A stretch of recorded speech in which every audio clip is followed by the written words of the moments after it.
Box. Let's hop on the Northern Express and head over to the NMI, where our regional correspondent Tomas Manglona is standing by in front of the. You're in front of the legislature, right? I'm in front of the CNMI governor's office. That's what my next guest, right? Yes, he's in front of the CNMI governor's office in Saipan. Tomas Manglona, good morning. Good morning, Chris. Yes, outside of the governor's office, of course, with the big news on Friday of the House resolution calling for the impeachment of Governor Torres being pre-filed. In just about an hour, right down the street is the CNMI legislature, where it will be officially introduced. Of course, the person who filed it, chairwoman of the committee that has been investigating the governor, the JGO committee, Selena Babata, pre-filing that Friday morning, and telling us that this sets the process for some of the impeachment proceedings, which could take a variety of forms, including an impeachment committee being formed. And so we'll bring you the latest with regards to the 10:30 House session in which this House resolution will be introduced. It does involve about exactly 6 articles of impeachment. The House Resolution 22-14 outlines the 6 articles of impeachment, including 2 felony charges for theft of utility services and theft related to public funds involving travel and lodging for campaign events in Oregon and Guam, and reimbursements for fuel used in trips in a Department of Public Safety vessel. The resolution also including 2 charges of corruption, one for unlawful first class and business class travel, and another inclusive of misuse of government resources. The resolution also including 2 charges for neglect of duty during a crisis, and also, of course, that contempt charge of the legislature. So in total, 6 articles of impeachment against Governor Ralph Torres, the charge being led by Selena Babata, who's the chair of the committee. She did receive about 11 other backing lawmakers who signed the House resolution. Legislators who are signed those resolutions concluded in that House resolution, quote, Ralph Delangaro Torres, by commission of felonies, corruption, and neglect of duty, having undermined the integrity of his office and brought disrepute of the governorship, having betrayed the manner subversive of the rule of law and justice to the manifest injury of the people of the CNMI, legally warrants impeachment and trial and removal from office. Those lawmakers writing that in conclusion of that House resolution. I did also want to read a bit of CNMI Governor Ralph Torres' statement, which he released late Friday evening. He says, today is a dark day for our islands. After months and months of wasteful spending of time and resources, instead of working together to help our people during this unprecedented global crisis, Governor Torres says the Democrat-led House chooses posture and uses their time to pursue even more false and baseless charges. He writes, I leave our people with this simple fact: after 2 super typhoons and our successful ongoing recoveries and fighting back the global pandemic with hundreds of millions of dollars in federal funds, the federal government has found no crime and no malfeasance. He writes, he adds, nothing. Rather, my administration has been received commendations for the many successful stories of our people working to help the CNMI back on its feet. That alone speaks to the farce that representatives are trying to perpetrate on the people of the NMI.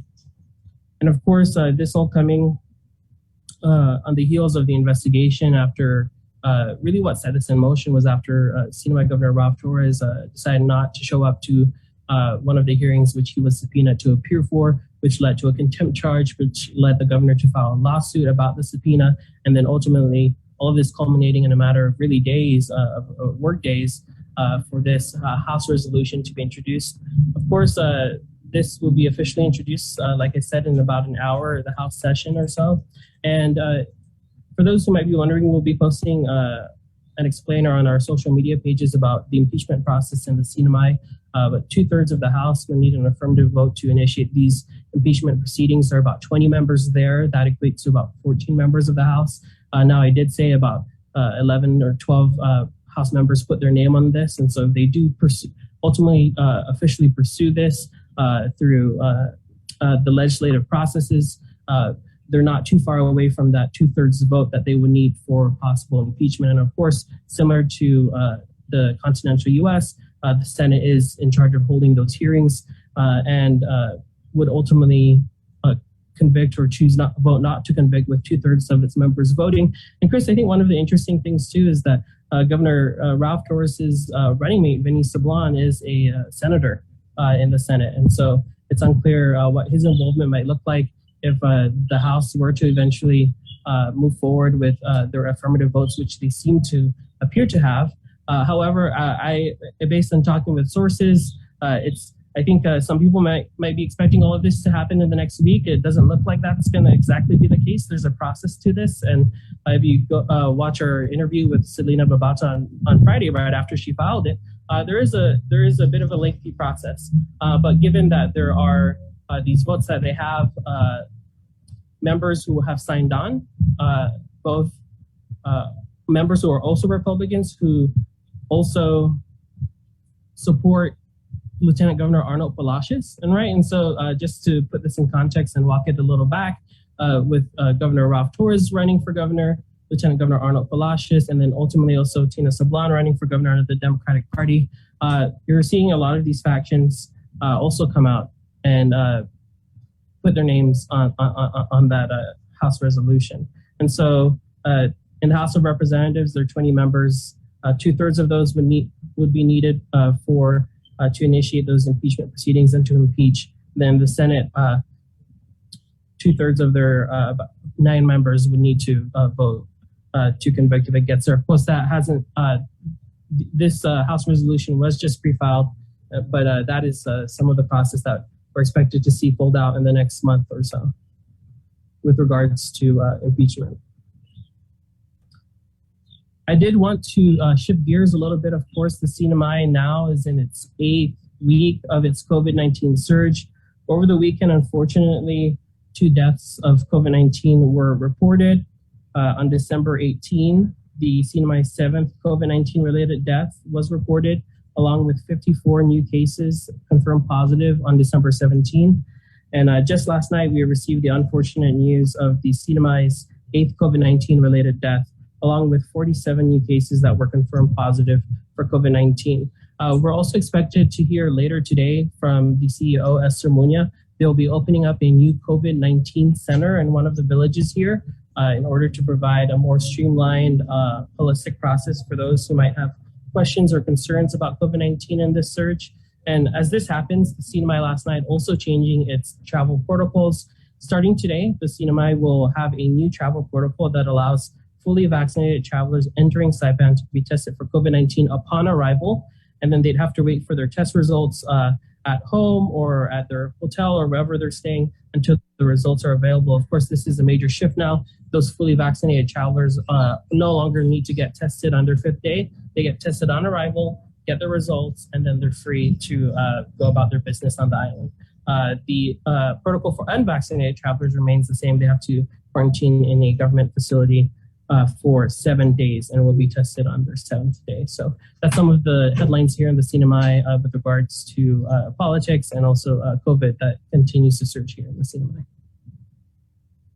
Yeah, Tomas, I know you're talking about the articles of impeachment and how this isn't like a, wham, bam, thank you, spam, that, introduce it today, trial starts tomorrow.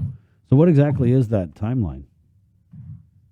It's unclear. I think we might get a better picture of it today. I'm definitely asking today after the House session.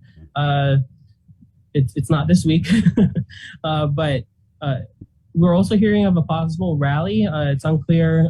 There's some flyers going around, but we'll see if anyone actually shows up or, it's not the flyers that I've seen aren't assigned to any one group or person. So we'll just confirm if that rally is happening or not. And we'll be there to see if it does. But I think this, I don't know if it necessarily coming as a surprise is the right phrase, given that things have escalated in a matter of days, from the Superior Court lawsuit to the contempt charge and things of that nature. The CNMI governor is going to be holding a press conference tomorrow at 8 o'clock in the morning. We did confirm that. He was supposed to hold it Friday. He moved it to Monday today and then moved it to tomorrow. So I don't know if it'll be moved again. but we will definitely ask about all of these developments. And without a doubt, lots of questions still remain. And the first step, as Representative Babata told us, was this pre-filing. And then there's a vast array of ways to go about initiating the actual impeachment, which again would require 2/3 of the House. And they're going to put that in process. I think, based on what I'm hearing, it's most likely going to take the form of a committee for this. And we'll see what the final wording looks like and when they are expected to take a vote on that.